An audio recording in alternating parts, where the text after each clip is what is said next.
Nous sommes donc live pour cette deuxième heure des webmasters en français sur toutes ces questions de SEO Google.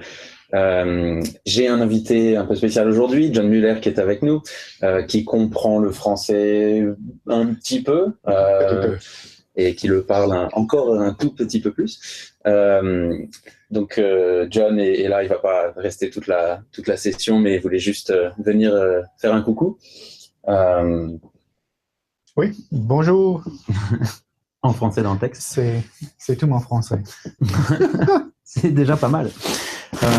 Donc John est à Dublin, depuis l'endroit depuis lequel nous faisons cette session aujourd'hui, puisque nous avons cette semaine le sommet des top contributeurs européens. Vous le savez peut-être, nous avons des forums de support dans environ 15 langues, dont certaines langues européennes, le français, l'espagnol, l'allemand, etc. Et sur ces forums où moi je vais poster sur le forum français, John est sur le forum anglais, et on a d'autres Googlers qui sont présents aussi sur ces forums-là. Nous avons aussi des contributeurs externes, des gens de la communauté, n'importe qui, des SEO, des personnes qui ont des questions, des gens qui bossent en web marketing, tous les types de profils qui viennent aider d'autres utilisateurs sur toutes ces questions SEO. Et nous avons, ces personnes-là peuvent devenir étoiles montantes d'abord, puis top contributeurs, qui est un statut un peu avancé où on est un peu plus en communication avec elles, on leur donne un peu plus d'informations, ils ont accès à des bêta-tests, des choses comme ça. Et notamment, on essaye une fois par an d'organiser un sommet pour les faire venir dans les bureaux de Google, pour avoir des sessions de feedback, écouter ce qu'ils ont à nous dire, on fait venir des ingénieurs, etc. Et donc, par exemple, John Muller est là cette semaine. Et donc, on va faire ces sessions-là jeudi et vendredi. Donc, c'est un plug complet pour le forum. N'hésitez pas à y aller, il y a vraiment une communauté très sympa. OK. I will leave you to it. It sounds like you have everything covered. On va essayer. Merci, John. Et on verra comment ça se passe. Au revoir. Donc, au revoir à John Muller.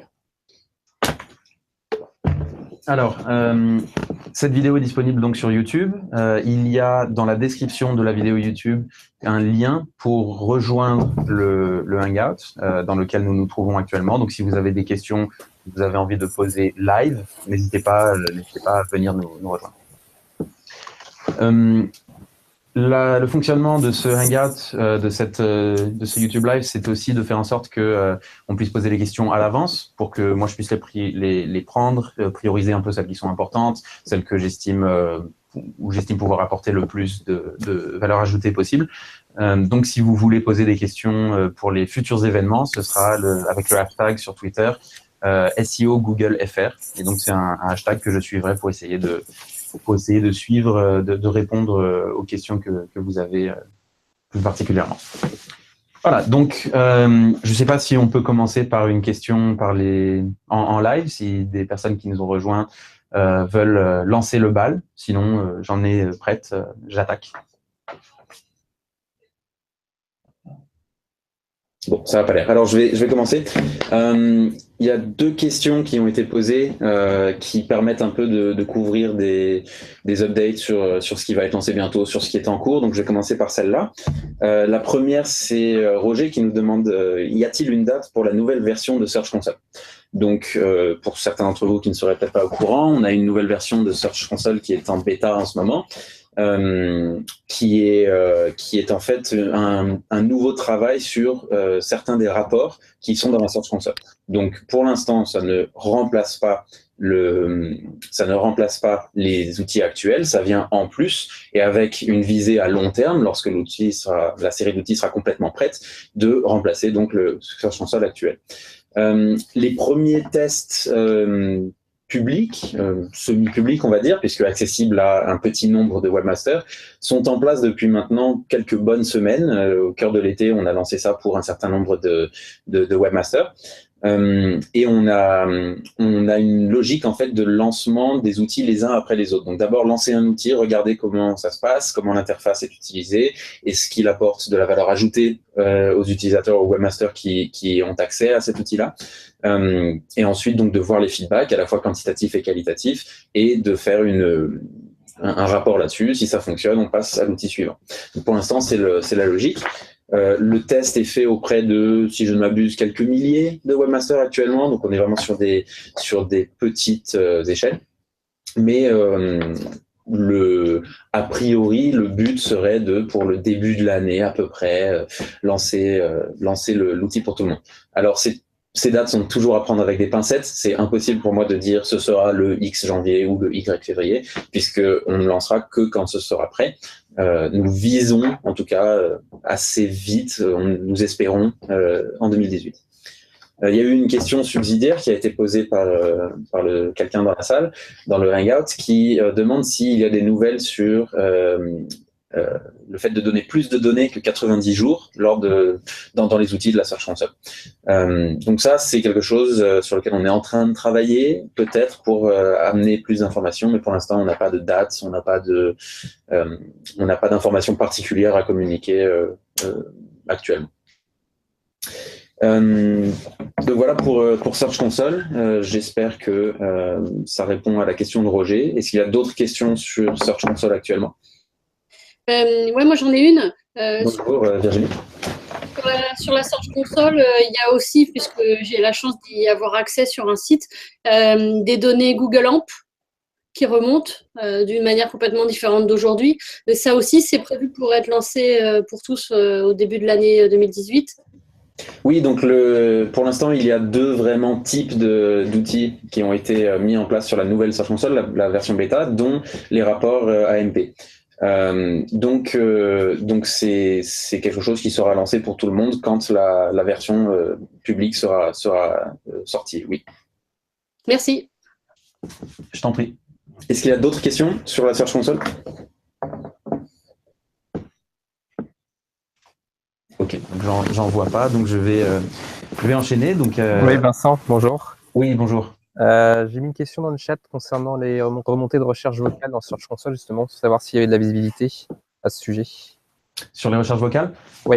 A priori, pour l'instant, je ne connais pas de projet pour le faire de manière complètement beaucoup plus visible qu'actuellement, pas dans la Search Console. D'accord, mais pas dans Search Console, mais éventuellement un autre outil en prévision, parce que du coup, nouvel outil, je ne pense pas. Intégration ailleurs, ça fait longtemps que j'ai pas parlé aux autres équipes des rapports pour les webmasters, pour les créateurs de sites, etc. Donc je peux pas vraiment répondre positivement à cette question. Ok, merci quand même. Je t'en prie. Ok, donc je vais passer à la deuxième question qui nous vient de Seb, qui était est-ce que les tests du Mobile First Indexing ont commencé? Donc, une nouvelle fois, pour ceux qui ne seraient peut-être pas au courant, Google a annoncé il y a maintenant quasiment un an qu'il va y avoir une sorte de transfert pour passer en fait à une indexation des pages en fonction de leur contenu pour site mobile plutôt que leur contenu pour site desktop, comme c'est le cas actuellement. Et comme on le sait, il peut y avoir de grosses différences dans les contenus, dans les présentations, dans les différentes versions pour desktop et pour mobile. Donc, les premiers tests de cette indexation mobile first ont commencé il y a quasiment un an maintenant. Ça fait très longtemps qu'on a commencé nos tests. C'est un changement au niveau de l'index que nous communiquons bien en amont, et cette fois-ci, comparé à d'autres modifications que nous avions fait par le passé, nous avons communiqué sans date de lancement précise. Auparavant, nous avions donné voilà, le temps, le X juin, nous aurons telle modification, etc. Cette fois-ci, nous avons donné une update en disant que ça allait changer, mais nous n'avons pas donné de date. Pourquoi? Parce que nous sommes bien conscients que c'est un changement qui peut s'avérer majeur pour certains sites qui ont des versions complètement différentes entre desktop et mobile. Et du coup, on veut vraiment faire en sorte que la modification soit la plus insensible, c'est pas vraiment le mot, qu'elle soit le moins sentie que possible pour tous les sites, pour l'immense majorité des sites en fait. Donc ça se fait vraiment très progressivement. Les tests actuellement sont en train d'augmenter, évidemment, ça fait un moment, mais pour l'instant on n'a toujours pas de date. Et la modification, en tout cas les tests, se font vraiment de manière progressive, avec des tests faits sur des petits sites, sur des grands sites, sur des sites anglophones, francophones, d'autres langues, etc. Donc on essaie d'avoir la vision la plus globale, la plus holistique possible pour faire cette modification de l'index. Est-ce qu'il y a d'autres questions au niveau du Mobile First Indexing?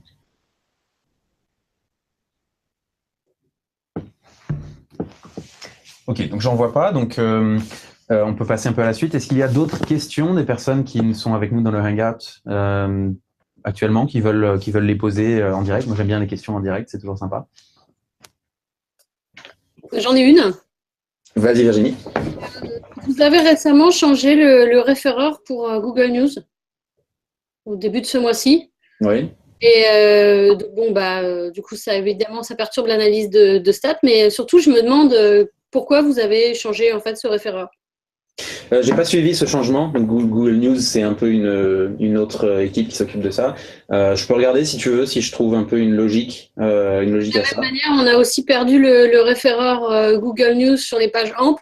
Et donc, voilà, enfin, on a l'impression que vous êtes en train de débrancher cet outil-là, ou du moins qu'il est en train d'être décommissionné au profit d'autre chose. Donc voilà, ça m'interroge. Pour Google News, d'accord. J'ai pas de nouvelles en particulier là-dessus. Je peux regarder si tu veux. Je sais pas ce qui a été publié récemment. Ok, bah avec plaisir. Ok. Fais-moi une note sur Twitter, quelque chose comme ça, et j'essaierai d'y répondre dans les jours qui viennent. Ok. Merci. Ok, bon, si pas d'autres questions, je vais enchaîner du coup. Donc j'ai dans les jours passés, j'avais annoncé donc prendre les questions avec le hashtag SEO Google FR. Merci à tous ceux qui ont posé des questions d'ailleurs. Notamment, nous avons une des personnes qui est avec nous aujourd'hui dans le Hangout. On voit son icône en bas. Le petit digital nous a concocté une liste de 10 questions. Donc merci déjà, c'est vachement sympa d'avoir beaucoup de questions à traiter. Donc je vais essayer d'y répondre. Je vais peut-être pas répondre à tout d'un coup pour pouvoir faire un peu une pause à certains moments pour voir si d'autres personnes ont d'autres questions, mais on va les traiter dans l'ordre et puis on va voir ce que ça donne. Donc la première des questions était les images au format WebP ont-elles les mêmes chances de se positionner que des images JPEG ou PNG dans Google Images? Donc la question est impossible à répondre avec une valeur générale, c'est-à-dire que répondre que tel type de format ou quel type de format est préféré à un autre, etc., surtout dans les images, c'est quelque chose où je ne peux absolument pas venir et dire oui ou non. Puisqu'en fait, le WebP est un format comme un autre. C'est un format qui est beaucoup moins utilisé, il me semble. Moi-même, je n'ai jamais utilisé ce format-là en particulier, mais c'est donc un format comme au même titre que le JPEG ou que le PNG. Donc, l'avantage réel de ces images étant pour tout ce qui est SEO, la taille. Ça permet de réduire largement la taille d'image. On parle souvent de chiffres du type 20-30% de réduction de la taille de l'image. Donc, sachant que c'est un format comme un autre, en fait, la réponse sur savoir si une image en WebP peut bien se positionner dans Google Images ou non sera un peu la même que pour toute question de ce type sur les formats. C'est-à-dire que ça va dépendre aussi de tout ce qu'il y a autour. Est-ce que l'image est dans un contexte clair et compréhensible par le Googlebot? Est-ce qu'elle est explorable? Est-ce qu'il y a des légendes? Est-ce qu'on a des alt tags? Ce genre de problématiques d'optimisation d'image habituelles, je dirais. Ce qui est intéressant, c'est que probablement ces images vont se charger plus vite, ce qui de toute manière est un gain pour l'utilisateur, pour la personne qui va charger la page, et évidemment aussi pour le webmaster, puisque ça fait moins de bande passante prise sur le serveur. Donc de toute manière, c'est une chose positive si c'est bien implémenté. Je profite un peu de cette pause pour les personnes qui nous regardent sur YouTube en direct. Si vous désirez nous rejoindre pour poser une question de vive voix à laquelle je puisse répondre maintenant, il y a un lien dans les commentaires dans la description de la vidéo. Donc c'est mon moment un peu de faire le YouTuber en pointant à différents endroits de la page. Donc allez en dessous, cliquez pour nous rejoindre, et puis cliquez à droite, à gauche, partout, n'importe où pour nous suivre, pour liker, pour tout ce que vous voulez. Voilà. J'ai toujours voulu faire ça. Est-ce qu'il y a des questions en direct?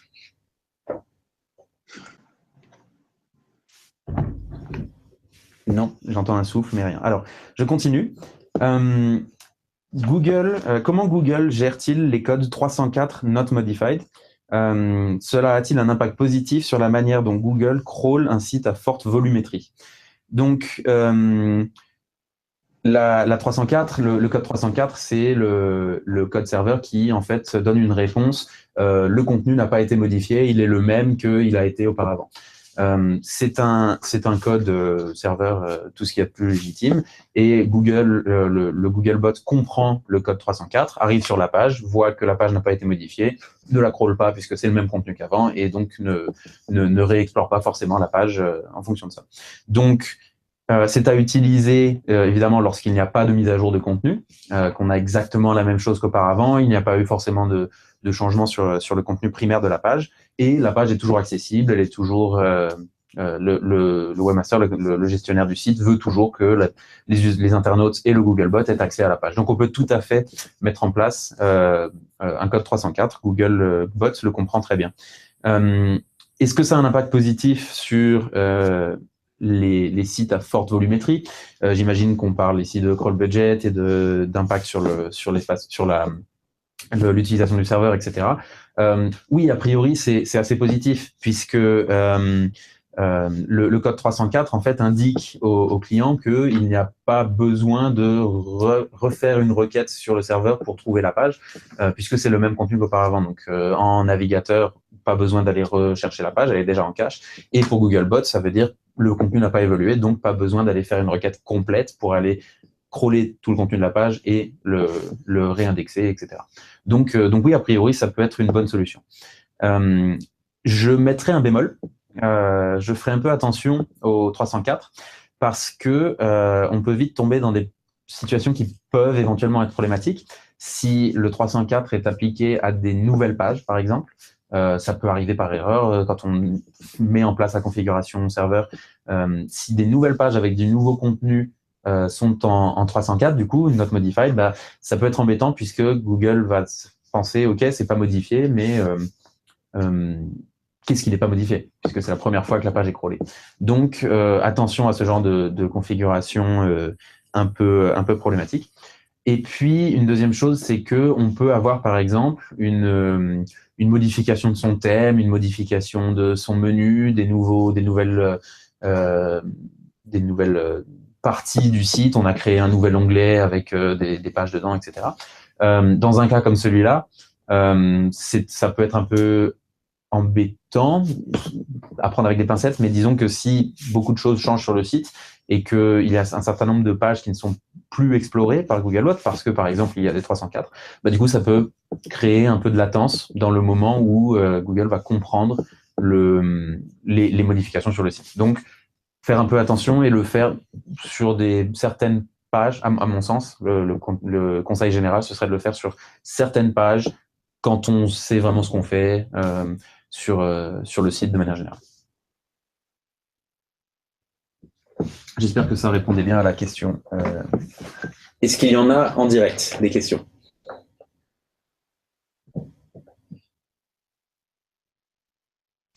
Toujours pas, je continue. Je suis content d'avoir pris une bouteille d'eau, ça permet d'aider la voix. Alors, la question est quelle est la meilleure pratique SEO quand une page a beaucoup de résultats à afficher? Donc, par exemple, une page sur un site d'e-commerce, une page catégorie où on a 1000 produits listés dans la catégorie, ou une recherche interne d'images, et puis le site héberge un nombre incalculable d'images. Et donc, comment faire pour, en SEO, faire en sorte que cette page-là s'affiche de la meilleure des manières? Et le sous-texte de la question était est-ce qu'il vaut mieux utiliser l'infinite scrolling? Est-ce qu'il faut mieux du contenu paginé? Est-ce qu'il vaut mieux... quelle est la meilleure solution à mettre en place au niveau SEO? La meilleure stratégie à mettre en place, c'est celle qui correspondra le mieux à ce que cherchent les utilisateurs. Là, je vois déjà certaines personnes vont dire, puisque c'est une réponse un peu bateau, mais c'est très vrai en fait. Chacune des différentes méthodes de mise en place de solutions pour gérer ce genre de page aura des best practices particulières, mais c'est impossible de donner une réponse unique en disant à chaque fois qu'il y a une page avec beaucoup de contenu, beaucoup de résultats à afficher, il faut utiliser A, B ou C. C'est quelque chose qui dépend de beaucoup d'autres paramètres, notamment l'architecture générale du site web et comment il est mis en place, et les préférences utilisateurs, qui sont vraiment les deux gros points à prendre en compte. Donc, ce qui correspond le mieux aux attentes sera à mettre en place pour un site web qui soit facile à interagir avec pour les internautes. Ceci dit, donc, chacune des méthodes à mettre en place a ses avantages et ses défauts. Pour l'infinite scrolling, c'est un lien que je pourrais repartager plus tard parce qu'il est un peu velu, mais en se rendant sur Scroll Sample, donc scroll.appspots.com/items, items. C'est un site de test qui avait été mis en place par John Mueller il y a, il me semble, 2 ou 3 ans, et qui donne un exemple de la façon dont mettre en place l'infinite scrolling pour que le Googlebot comprenne ce qu'il se passe effectivement quand un internaute arrive sur la page et puisse découvrir le contenu qui se charge lorsque l'on scrolle vers le bas. Donc, je repartagerai cette URL derrière. On peut également utiliser donc le contenu paginé. Et le contenu paginé, c'est quelque chose que comprennent la majorité des internautes. C'est assez universel comme solution. Bien pensé évidemment à mettre en place les balises link rel next et link rel prev pour indiquer sur une page, par exemple la 5e page, que la page précédente est la numéro 4, que la suivante est la numéro 6. Donc avec ces liens qui seront explorables par le Googlebot pour qu'il comprenne que la page fait partie d'un ensemble de pages paginées et que donc il aille ensuite scroller crawler les pages suivantes dans la pagination. Une page unique avec tous les résultats, ça peut avoir du sens. Attention évidemment à la taille, la vitesse de chargement, ça peut devenir très vite difficile à contrôler. Donc peut être mis en place, mais pas forcément recommandé à mon sens. Une nouvelle fois, ça dépendra des cas particuliers. Il peut y avoir des cas particuliers où ce sera à favoriser par rapport à d'autres solutions. Voilà, ok, j'espère que ça répond à la question. Est-ce qu'il y a des questions en live? Donc, je rappelle pour les personnes qui viennent de nous rejoindre en direct, si vous voulez nous rejoindre pour poser des questions de vive voix, il y a un lien dans la description de la vidéo pour faire cela. Moi, j'aurais une petite question, Vincent, par rapport à ta… Bonjour, Alexandre. Bonjour. Par rapport à la logique de pagination, si tu es sur un site e-commerce où tu as des pages, voilà, 1, 2, 3, 4, 5, il y a plusieurs pratiques qui sont exercées. Souvent, on peut avoir le choix d'indexer que la première page. Et du coup, sur les pages 2, 3, 4, de mettre une canonical vers la page 1. C'est ce qu'on voit couramment des fois sur certains sites. Ou alors de les mettre en no-index follow. Histoire effectivement de lui biaiser, en fait, de dire à Google de pas indexer ses pages, justement pour favoriser la page 1, parce que souvent il y a une similarité qui peut être importante entre les pages. Maintenant, j'ai l'impression de constater, ma question était plus autour de la balise canonical, j'ai l'impression de constater ces derniers temps en fait que Google change un petit peu la logique. Si la page n'est pas tout à fait pareille entre la page 1, 2, 3, il peut y avoir une petite variable de contenu, des choses comme ça, que Google ne prend plus en compte cette canonical en fait. D'accord, et donc tu te retrouves avec des pages indexées plus loin dans la pagination qui t'embêtent au niveau de ton reporting et de ton Voilà, effectivement. D'accord. Écoute, c'est quelque chose que j'entends pour la première fois, je n'avais pas forcément fait attention à ça. Je pense que ce qui est important ici, c'est que tu puisses faire en sorte de contrebalancer ça. Donc au niveau de ton reporting, ce ne sera pas forcément idéal. Au niveau de ta navigation, derrière, tu dois pouvoir trouver un moyen de faire en sorte de ramener tout de même l'utilisateur vers la page 1, pas forcément avec une redirection parce que c'est un peu agressif, mais avec peut-être une UX qui favorise d'aller revérifier en page 1, surtout si par exemple ça a des listes, des produits qui sont plus importants pour ton business ou autre. Après, au niveau de est-ce que la canonical est mise de côté par Google dans les sites d'e-commerce actuellement? Moi, j'ai pas vu ça spécialement. Si tu as des exemples, ce serait intéressant de les voir. J'en ai eu sur les sites d'e-commerce, j'en ai aussi sur des sites de recettes, sur ce genre de choses. Aujourd'hui, j'ai vraiment le sentiment que la balise canonical, si vraiment la page est plus du tout identique ou vraiment qu'il y a une petite différence, elle n'est plus beaucoup prise en compte. Je prends l'exemple à titre personnel, j'ai des sites effectivement dans les recettes de cuisine. J'ai un site A vers un site B. Pour un moment, à un instant T, on a décliné vers un site B où on a fait un site thématique spécial minceur. Donc, on a décliné par exemple les recettes. Sur le site A, on a laissé le contenu. Sur le site B, du coup, on l'a dupliqué. On a fait une canonical de A vers B. Pendant un an, en fait, c'est le site B qui était positionné, parce que c'est lui qui prenait la canonical.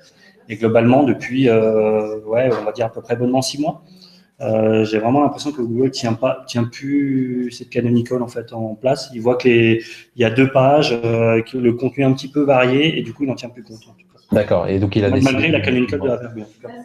D'accord. C'est étrange parce que normalement, dans l'immense majorité des cas, on essaie de respecter la canonical puisque l'utilisateur, le webmaster nous dit que la page ne devrait pas être celle qui est indexée ou en tout cas servie. Donc, difficile sans voir l'exemple de te répondre. Je pourrais donner les exemples, pas de souci. Ouais, si c'est possible de faire un post sur le forum, à ce moment-là, moi je peux regarder et te répondre là-bas. Ok, merci. Je t'en prie. Vincent, il y a des gens qui me disent qu'ils ne peuvent pas rejoindre le Hangout. C'est peut-être parce qu'on a une limite. On est combien? On est 10. Il y a peut-être une limite sur 10, je crois, sur YouTube Live. C'est un beau produit. Ok. Bon.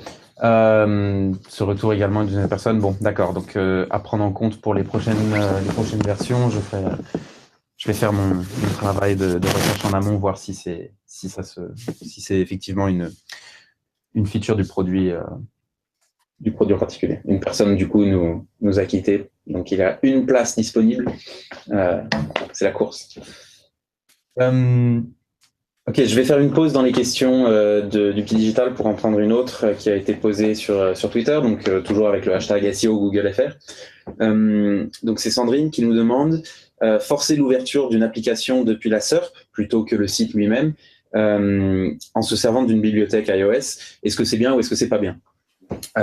Donc, sur l'exemple en particulier, utiliser une bibliothèque iOS en particulier pour créer une app qui se lance depuis les SERP, j'ai jamais utilisé personnellement et j'ai pas vu spécifiquement d'exemple récemment, donc je vais pas commenter particulièrement sur ce point, cet exemple-là, mais pour donner une réponse un peu générale, ce genre de mise en place technique d'une solution dans les SERP va être tout à fait OK tant qu'elle est implémentée de manière correcte, à la fois pour l'utilisateur et pour le Googlebot. Donc, il va falloir que l'utilisateur puisse accéder au contenu, que ce soit par le résultat de la recherche sur un site ou par le résultat qui ouvre une appli. Et il faut que ce soit la même chose pour le Googlebot, puisque le Googlebot doit pouvoir comprendre effectivement ce qui se passe au niveau du contenu. C'est un format qui existe chez Google avec l'app indexing par exemple, lancé il y a 2 ans, qui aujourd'hui a migré sur Firebase, mais qui est une solution qui est tout à fait possible à mettre en place parce qu'il y a un moyen de déclarer un contenu à la fois dans un site web et sur une page d'une appli et du coup de faire cette correspondance. L'exemple particulier de iOS dont on parle là, c'est pas quelque chose sur lequel je peux répondre particulièrement sur cette solution-là. Si c'est une solution qui met en place, qui permet un crawl correct et donc une compression du contenu, a priori, ça devrait fonctionner. Après, est-ce que c'est ce que les utilisateurs veulent voir? Difficile aussi de répondre.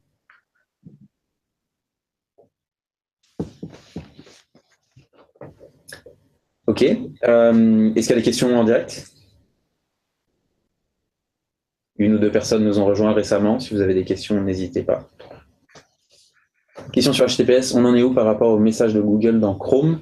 C'est de Paul cette question. Au niveau de HTTPS, donc, pour synthétiser assez rapidement, Chrome depuis 1 an maintenant à peu près, avec certaines versions, il y a à peu près une version par mois ou tous les 2 mois qui sort de Chrome, met en place des nouvelles choses au niveau du HTTPS. Donc par exemple, il y a quelques mois, on est passé sur, lorsqu'il y a des champs, des formulaires par exemple pour rentrer des informations personnelles, une adresse email, un mot de passe, un numéro de carte bleue, ce qu'on veut, quelque chose de vraiment personnel, privé. À ce moment-là, lorsque l'utilisateur commence à taper, ou même il me semble clique dans le champ du formulaire, dans Chrome, dans la barre de navigation en haut, il y a un avertissement, un cadre gris qui apparaît, qui nous dit attention, site non sécurisé, lorsque la page est en HTTP. Donc ça, c'est en place depuis un moment maintenant. Cet avertissement est ou va passer en rouge bientôt, donc beaucoup plus visible pour l'utilisateur. Et il me semble que dans la version prochaine de Chrome, qui doit être la 64, si je ne me trompe pas, qui devrait être pour octobre-novembre, 63, ok, donc j'étais un peu en avance, devrait mettre ce genre d'avertissement pile pour tout champ, et pas seulement un champ de mots de passe ou d'informations privées. Donc, à chaque fois que l'utilisateur entrera de l'information sur un site web, il y aura cet avertissement. À terme, le but de l'équipe Chrome est de faire en sorte que n'importe quel site HTTP uniquement sera sans doute flagué à l'ouverture. Donc, même sans que l'utilisateur rentre une information dans le champ. C'est une lame de fond, j'imagine. Comme tu peux l'imaginer, le HTTPS c'est vraiment maintenant devenu un canon dans l'industrie. On a un chiffre Google, Chrome, il me semble, qui a communiqué récemment sur le fait que 71 des top 100 sites mondiaux utilisent le HTTPS désormais, et j'imagine que la majorité des autres ont la migration HTTPS sur leur roadmap. Donc ça devient vraiment important d'être en HTTPS. Ça l'était déjà auparavant, mais maintenant encore plus. Est-ce que ça répond à ta question? Ça répond à la question, parfait. Alors, je ressaute sur une question du petit digital. Quatrième dans l'ordre. Googlebot scroll-t-il les liens intégrés dans les form actions, donc dans des formulaires? Donc, depuis une dizaine d'années environ, le Googlebot va essayer, lorsque c'est possible, de rentrer les informations dans un formulaire pour essayer d'explorer ce qu'il se passe lorsque ce formulaire est rempli. Et la logique de faire cela, c'est qu'il peut y avoir du contenu sur un site web qui est derrière un formulaire, et tout en étant accessible, indexable, etc. Et du coup, il y a cette tentative d'accéder à ce contenu. Le Googlebot peut parfois être un peu gourmand et essaye d'explorer un peu tout ce qu'il peut.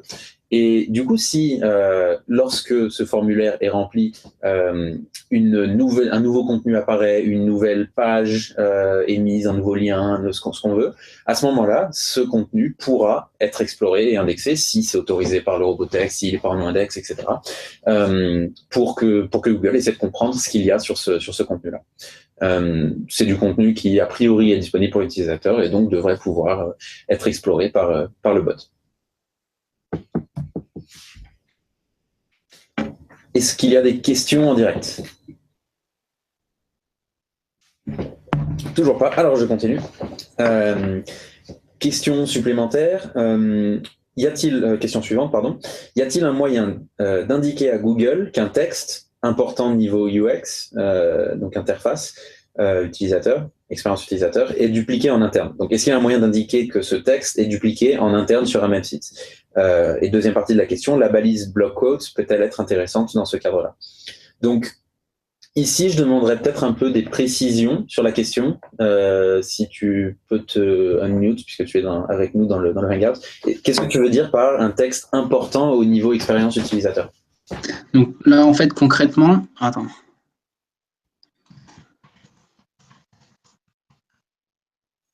Allô? Oui. Tu m'entends? Oui. Ok. Ouais, non, désolé, je ne voyais pas en fait. Donc en fait, concrètement, là, ce qu'on a comme problème, c'est sur des fiches produits, on va remonter un bloc qui va être identique sur toutes les fiches produits du même type.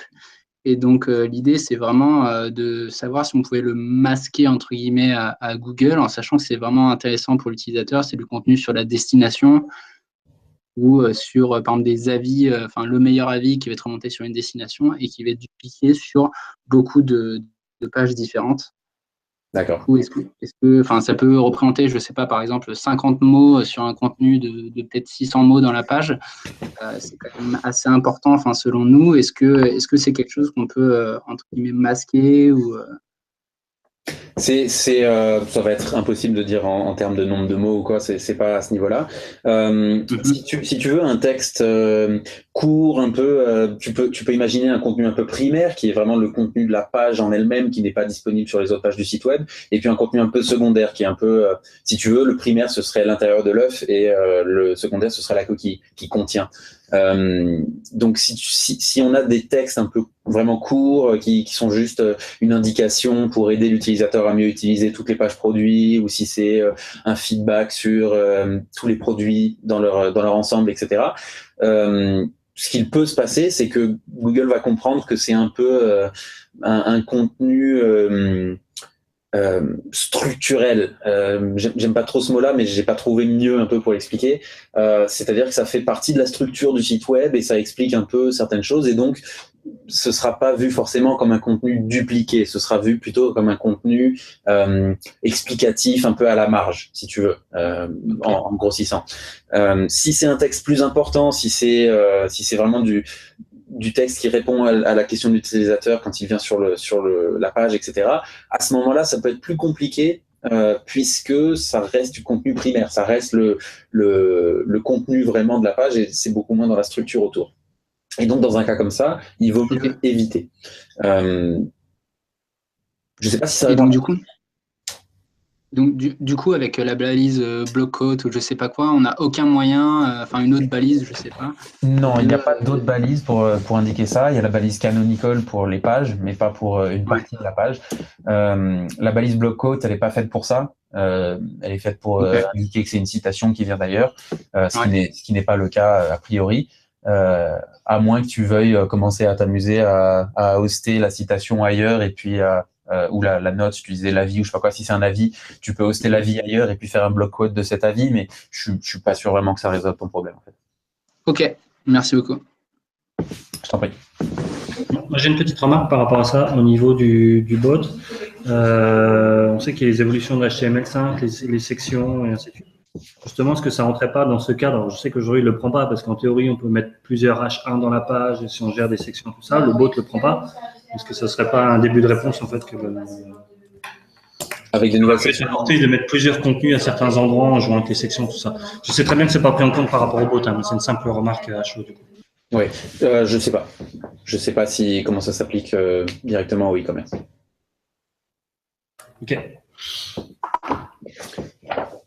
Ok. Est-ce qu'il y a d'autres questions en direct dans les participants? Pour Googlebot, même si on met disallow dans le robot texte, Googlebot continue d'essayer de crawler des pages interdites. Un moyen de mieux bloquer le crawl. Le robot texte va être pris en compte lorsque le Googlebot arrive sur la page. Il va aller directement vérifier le robot texte et la sitemap en général. Et donc, il va essayer de respecter le plus possible le fichier robot texte, mais pas forcément. Et puis, il peut arriver aussi par d'autres vecteurs. Qui sont, par exemple, la page est en lien sur un autre site, etc. Et donc, il va la suivre, il va arriver d'une manière particulière. Donc, demander de ne pas crawler, c'est pas une directive obligatoire, c'est une demande du webmaster. Donc, le bloquer entièrement, ça va pas vraiment être faisable.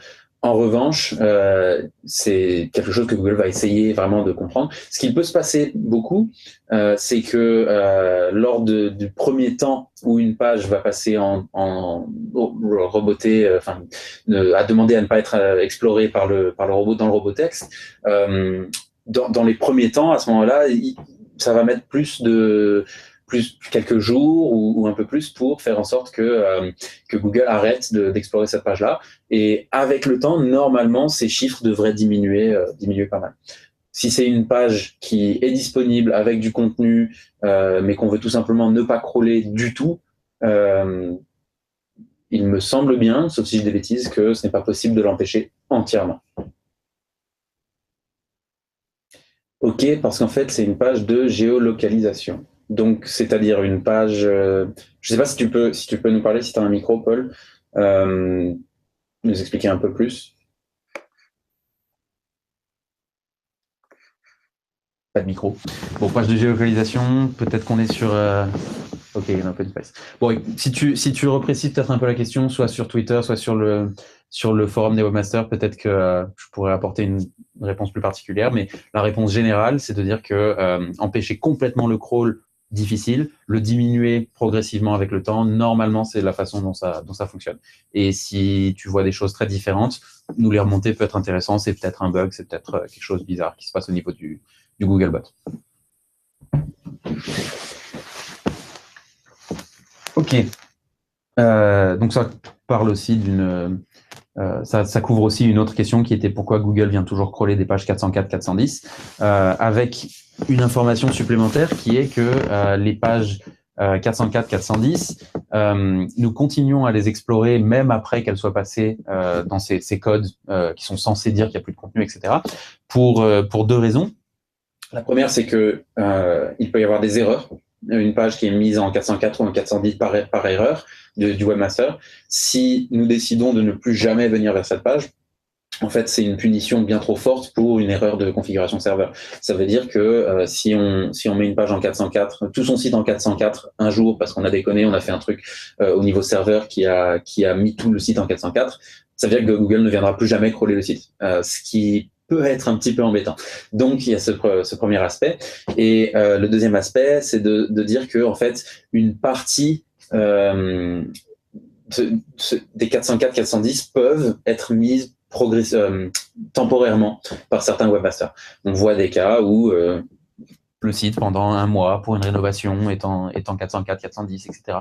Et du coup, on essaye de revenir directement sur la page après un certain temps pour vérifier si ça a changé ou non, si c'était uniquement temporaire, si c'était une erreur, etc. J'espère que ça répond à la question de la personne.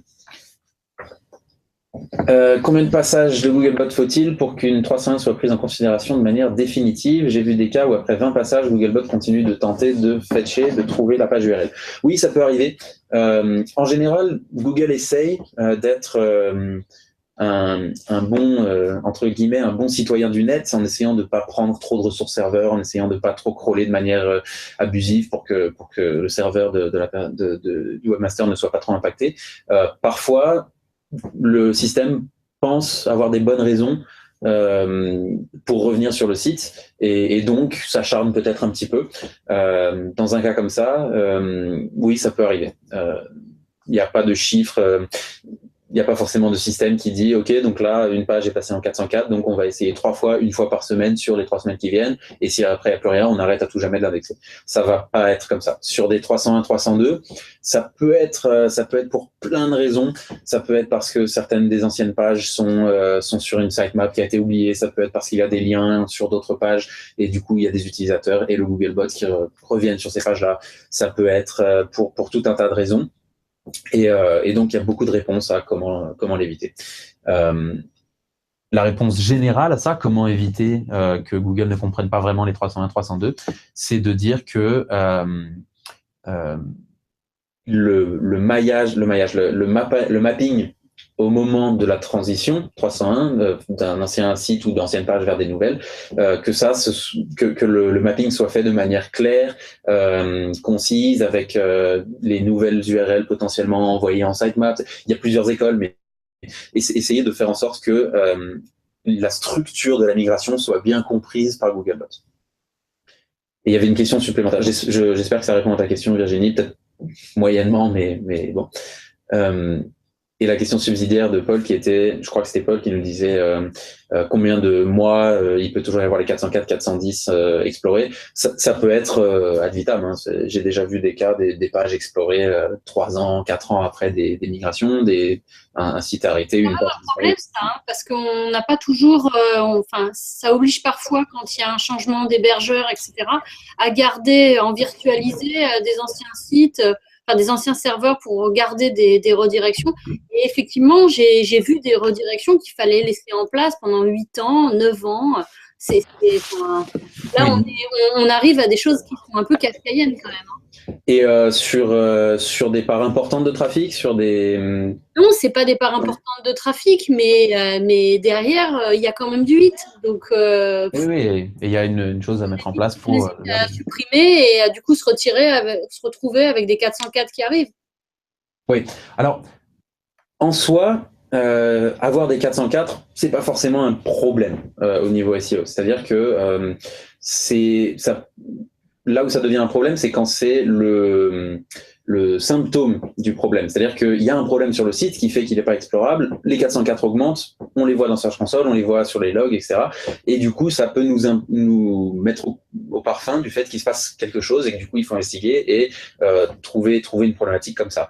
Avoir des 404, c'est pas négatif en soi, c'est-à-dire que il n'y a pas du tout une logique de dire ok, un site qui a 10% de ses pages en 404, il n'est pas maintenu, du coup on va le baisser dans le reste de l'algo, dans le reste des résultats. Il n'y a pas du tout de relation comme ça directe. La relation elle est simplement que s'il y a du contenu important et à jour sur des pages qui sont en erreur serveur, à ce moment-là ça a un impact. Ça n'a pas forcément d'impact autre que effectivement créer un peu une dette technique qui peut être parfois un peu lourde à gérer avec le temps.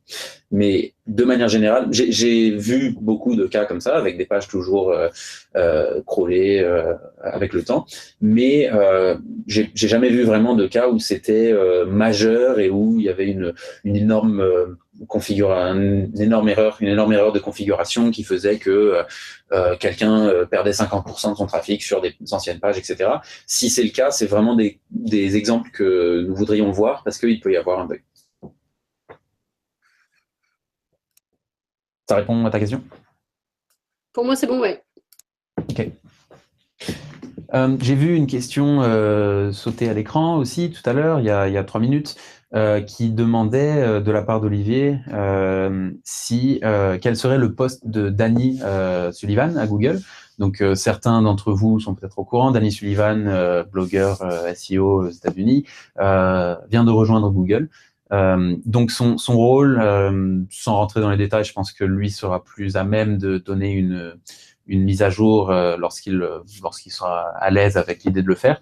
En gros, il va être là pour expliquer le fonctionnement du moteur de recherche au plus grand nombre et de manière assez, j'imagine, ça c'est mon avis personnel, assez didactique. Danny a toujours été très a bien compris beaucoup des problématiques de Google et a une certaine sensibilité et c'est très bien vulgarisé, expliquer des concepts compliqués de manière très compréhensible, etc. Et du coup, je pense, c'est mon avis personnel, qu'il va se concentrer là-dessus. Mais je crois qu'il faut vraiment écouter, attendre que lui dise ce qu'il va faire exactement avant d'en parler entre nous. Est-ce qu'il y a d'autres questions en direct ? Et puis, on a quelques minutes qui restent, donc on essaiera de continuer quelques autres questions après. Mais, est-ce qu'il y a des questions pour moi ? Ou des retours, hein, ça peut être aussi des retours positifs ou négatifs sur tel outil, sur telle chose qu'on a communiquée ou autre. Ok, donc je continue. On retourne sur question du petit digital. Les partages sociaux impactent-ils directement ou indirectement les résultats de recherche de Google en 2017 ? La réponse ne change pas, c'est non. La donnée, la data des réseaux sociaux est très très très bruyante, noisy. C'est très très compliqué d'obtenir des insights qui soient utilisables ensuite dans nos algorithmes. C'est-à-dire que trouver des signaux pour corréler des signaux sociaux, de la donnée sur le nombre de partages ou autre, avec l'aspect qualitatif d'un document, donc que ce soit une image, une page web, etc., c'est extrêmement compliqué. C'est quelque chose, c'est comme on peut le savoir, c'est pas parce qu'une page est très partagée qu'elle sera forcément qualitative, sans même rentrer dans des considérations autres que search. Une page avec un contenu très minime qui est ancienne et tout peut tout d'un coup être partagée sur Twitter, on ne sait pas comment. Enfin, et puis ça prend un peu feu. Donc c'est trouver des informations là-dessus en utilisant ce critère-là. N'est pas quelque chose qui est vraiment faisable. C'est la même chose pour Google Analytics. Les données de Google Analytics, donc de visites, etc., ne sont pas prises en compte dans les algorithmes, puisque c'est pas forcément des choses qui indiquent de la qualité générale. Un commentaire de Virginie qui disait oui, mais pourtant on a les les tweets sur les pages US de Google, du moteur de recherche qui sont indexés, oui, c'est une question différente. C'est-à-dire que utiliser du contenu créé sur un réseau social comme réponse potentielle à une requête de l'utilisateur, oui, ça peut se faire et ça se fait actuellement. Utiliser le fait qu'un article d'un éditeur en particulier a été partagé 1000 fois alors qu'un article d'un autre éditeur a été partagé 10 fois pour déterminer que l'article du premier éditeur est plus qualitatif que l'article du deuxième éditeur, c'est ça que nous ne faisons pas. Nous n'utilisons pas des signaux sociaux dans la phase algorithmique du moteur de recherche. Mais en revanche, indexer Twitter, oui, c'est quelque chose qui se fait actuellement. J'ai vu passer une question de Paul, mais elle a disparu et du coup, j'ai pas pu bien la voir. Je ne sais pas si quelqu'un l'a vue et peut la répéter. Dans Search Console, aurons-nous plus de détails sur les pages indexées et les pages crawlées? Je pense que tu devrais essayer de voir si des gens ont parlé de la nouvelle version de Search Console. Ça pourrait t'intéresser. Oui, le sourire, un petit peu. Qu'utilisez-vous pour déterminer l'EAT? Qu'est-ce que l'EAT? Pardon.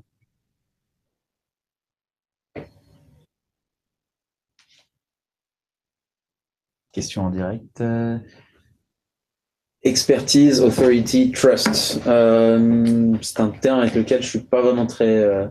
je suis pas très au fait de ce terme-là. J'imagine que c'est pour déterminer en fait l'aspect de confiance que l'on peut avoir dans un site web, dans une page web, quelque chose comme ça.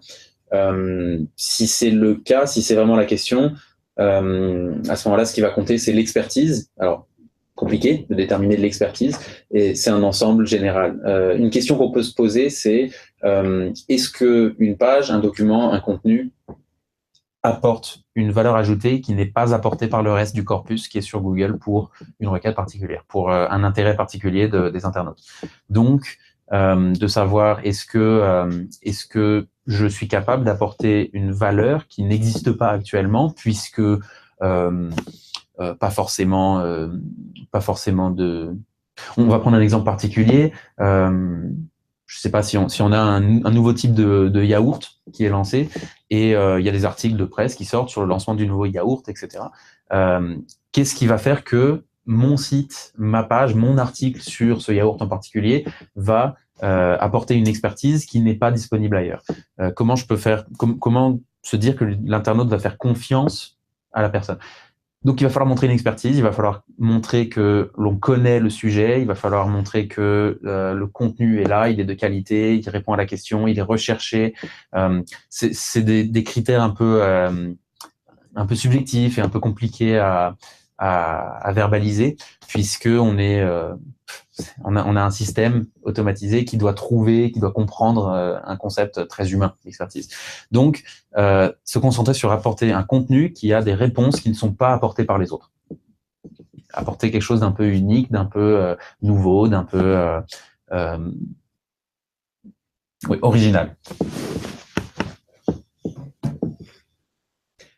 Il nous reste 5 minutes. On peut peut-être prendre une ou deux dernières questions en direct. J'aime bien entendre vos voix, donc si vous en avez, n'hésitez pas, sinon j'en ai toujours. Moi, je peux avoir une question sur les feature snippets. Oui. J'ai le sentiment, effectivement, que les sites médias sont blacklistés de cet emplacement. Donc, l'emplacement feature snippet, position 0 en français, la traduction, effectivement, la réponse qui est apportée par Google. Et j'ai l'impression que les sites médias, ça peut être Le Monde, Le Figaro, L'Express, Passeport Santé, peuvent être blacklistés en fait de cet emplacement. Même si effectivement, je peux comprendre qu'on ne pousse pas les actus, mais les différents sites peuvent avoir du contenu type news, effectivement, qui ne remonte pas par ce levier-là, mais peuvent aussi avoir du contenu plus didactique, guide et ainsi de suite. D'accord. Et en fait, j'ai l'impression qu'il y a vraiment une segmentation, et si on fait de l'actu, on ne peut pas être là. C'est une décision algorithmique de savoir quel document doit apparaître ou ne doit pas apparaître en feature snippet, en position 0. Il y a pas de, à ce que je sache, il n'y a pas de problématique de blacklisting ou d'enlever certains résultats plutôt que d'autres. Je pense que effectivement, il y a un peu cet aspect de sites qualitatifs, les sites de news traitent souvent de problématiques complexes. On est loin souvent d'avoir des réponses binaires, oui ou non, ou noir ou blanc, etc. Là où les feature snippets, si tu observes un peu le genre de requêtes sur lequel elles apparaissent, souvent c'est du très précis. Quel est combien de personnes, c'est quand on arrive à trouver vraiment une réponse qui, en une ligne, un mot, une phrase, puisse répondre à la requête de l'utilisateur. Donc, je ne pense pas que ces sites soient blacklistés. Je pense qu'ils n'ont pas de contenu qui répondent forcément à ce genre de questions. Et s'ils en ont, peut-être qu'ils ne sont pas montrés parce que algorithmiquement, il y a d'autres sites qui répondent mieux à ces questions-là. D'accord. Mais enfin, sur le lot, ce que tu dis est certainement vrai sur la pertinence de contenu, mais sur l'ensemble des médias, il y a effectivement parfois des sites médias qui font justement du contenu didactique, qui ont essayé de travailler justement cette position 0 et qui ont 0 effectivement emplacement. Je pense que au-delà de cette question plus particulière, en fait, il y a cet aspect de vraiment devenir, même pour les médias et pour n'importe quel site, d'interagir directement avec l'internaute. Et mon avis personnel, c'est que un autre biais qui peut être intéressant à ce niveau-là, surtout si on parle de sites médias, par exemple, qui ont souvent des équipes dédiées de développeurs, etc., passer sur la AI API, donc passer sur les actions avec l'assistant, doit pouvoir apporter plus de capacité de reporting, de comprendre mieux l'implémentation de la tech et qu'une featured snippet qui est toujours soumise à un algorithme moins précis. Enfin, moins précis dans la façon dont on communique dessus. C'est beaucoup plus clair avec l'assistant. Ok, merci. Je t'en prie. Et donc, le temps pour une dernière question. Si vous en avez une dans l'audience. Pas forcément. Moi, j'en avais juste une par rapport aux blocs de maillage qui sont situés au-dessus de la ligne de flottaison. Est-ce qu'ils ont plus de poids ou de pondération par rapport à des blocs de maillage qui vont être situés plus bas ou en dessous, au niveau du footer? Par bloc de maillage, tu veux dire, si tu explicites? Par exemple, je ne sais pas, admettons, on est sur une page produit, on va mailler d'autres pages, donc des liens, vraiment des liens. Qui sont donc plus, on va dire, les liens au-dessus de la ligne de flottaison ont plus de poids que les liens qui sont en dessous de la ligne de flottaison. Pas forcément. Non, pas forcément. Ce qui va être important, c'est qu'il soit parfaitement explorable et cliquable par le Googlebot, donc qu'il ne soit pas dans des fonctions JavaScript bizarres ou des trucs de ce genre-là qui empêchent le Googlebot d'y accéder. Quand un lien est accessible, en fait, pour le Googlebot et pour l'utilisateur, il va être pris en compte de manière générale. C'est pas forcément l'emplacement sur la page qui va te donner l'importance d'un lien. Tu peux en avoir, par exemple, ce qui se fait beaucoup, c'est, tu sais, sur les sites des entreprises, tu peux avoir un lien jobs ou emploi ou quoi dans le footer. En général, ces liens-là sont souvent dans le footer. Le fait qu'il soit sous la ligne de flottaison n'empêche pas du tout le Googlebot de le comprendre, de le voir et de savoir aussi que nous, de notre côté, on sait que les internautes peuvent chercher depuis la homepage d'un site, d'une entreprise, un site vitrine, la page, le lien vers le portail carrière. Donc ce lien-là sera bien compris par le Googlebot puisque ça correspond à l'usage des internautes. Donc a priori, non, il n'y a pas d'histoire de ligne de flottaison qui rentre en ligne de compte. Là où c'est problématique, c'est si tu mets des liens en footer avec de l'infinite scrolling, ce que j'ai déjà vu, qui est très frustrant et très embêtant. Ok, très clair. Question de Paul, tu passes quand à Paris pour faire un apéro SEO? J'aime bien finir sur cette question-là, c'est parfait. A priori, en début décembre, je serai peut-être à Paris. Et si c'est le cas, enfin, quand c'est le cas, de toute façon, je tiendrai au courant. Je suis sur Twitter. Et donc, quand je passe, je tiens en général la communauté au courant. Et la dernière fois, j'étais allé à un apéro SEO, justement, rencontrer certaines personnes. C'était bien sympa. Donc, je referai à l'avenir, de toute façon. OK. Donc, il est 15h chez vous, 14h chez moi. Merci à tous de nous avoir rejoints aujourd'hui. C'était sympa d'avoir des questions en direct aussi. La prochaine fois, je préférerais les avoir de vive voix. C'est toujours mieux de discuter. En plus, je peux rater parfois les questions quand elles sont en écrit dans le Hangout. Donc, merci à tous et j'espère qu'on pourra faire une dernière session cette année. Novembre sera très occupé pour moi, mais en décembre, on devrait pouvoir organiser ça. Donc, merci à vous et bonne journée.